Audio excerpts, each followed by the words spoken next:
ব্যালকনিতে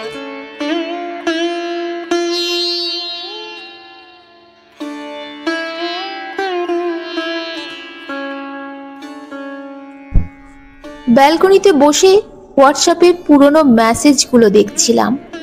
একসময় চোখে পড়ল চ্যাট লিস্টে চাপা পড়ে যাওয়া একটা প্রোফাইল। নম্বরটা সেভ ছিল উজান নামে। প্রোফাইলে চকচকে নতুন ছবি, মিষ্টি মুখে অবিকল চাঁদের হাসি। চিনতে কি ভুল হয়? সময়ে বয়স বেড়েছে শুধু, তবে আজও চোখে চৌকো ফ্রেমের চশমা, গাল ভর্তি দাড়ি। সেই দিনের বই পাগল লাজুক ছেলেটা আজ কত পরিণত হয়ে উঠেছে। শেষবার দেখেছিলাম ভিক্টোরিয়ায়। নতুন আবেগে নিজেকে অন্ধকারের মতো বিলিয়ে দিয়েছিল সুন্দর সম্পূর্ণা একটা মেয়ের কাছে। মেয়েটির নরম ঠোঁটে চুম্বনের ভেজা ছাপ আমার খুব চেনা। উজানের বুকের ওপর মেয়েটির স্বাধীন স্পর্শে বুঝতে পেরেছিলাম উজান ভালো থাকতে শিখেছে, ওর ঠিকানা বদলে গেছে। তাই আর কখনো বিরক্ত করিনি তাকে। বাধ্য হয়ে বাবার পছন্দের একটা অনিচ্ছার সংসার বেঁধেছিলাম। আমার একটা ছোট ছেলে আছে, সেও উজানের মতন কবিতা ভালোবাসে। তাই মাঝে মাঝে নরম স্মৃতিগুলো হৃদয় ক্যানভাসে ওপাশের মতন মন খারাপের বৃষ্টি এনে দেয়। ফোন স্ক্রিনে সামান্য পরশ দিতে রোদের মতো কে যেন ছ্যাঁকা দিল।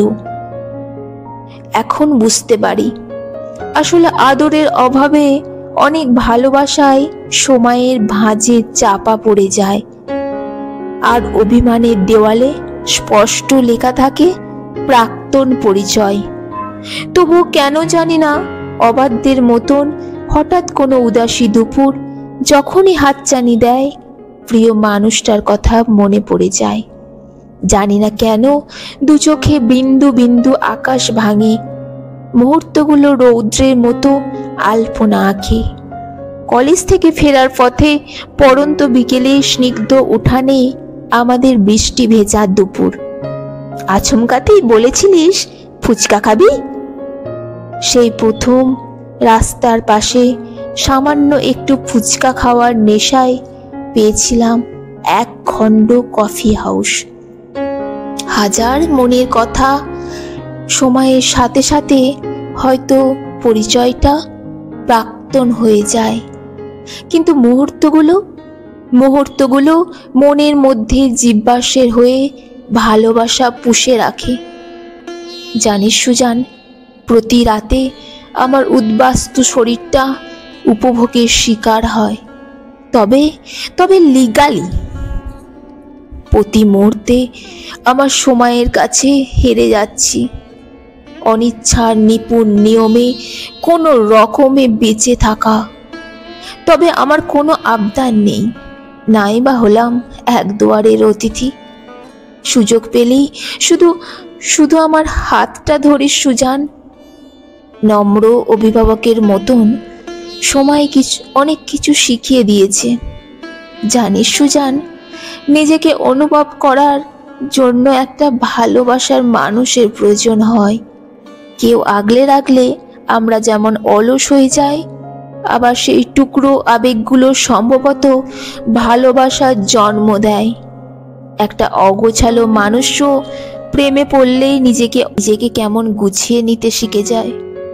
অসময়ে হাসির মেলা, বারবার আয়নাতে মুখ দেখা, আমাকে কেমন দেখতে লাগছে, চোখে চশমা, চুলের স্টাইল, মনের কোনো অসুখ থাকে না। যার জন্য অপেক্ষা, স্নিগ্ধ বিশ্রাম মনে হতো, যার কোলে মাথা রেখে মনে হতো সুখের দোলনায় বসে আছি। সেই মানুষের কাছে প্রাক্তন পরিচয়টা অভিশাপের মতন।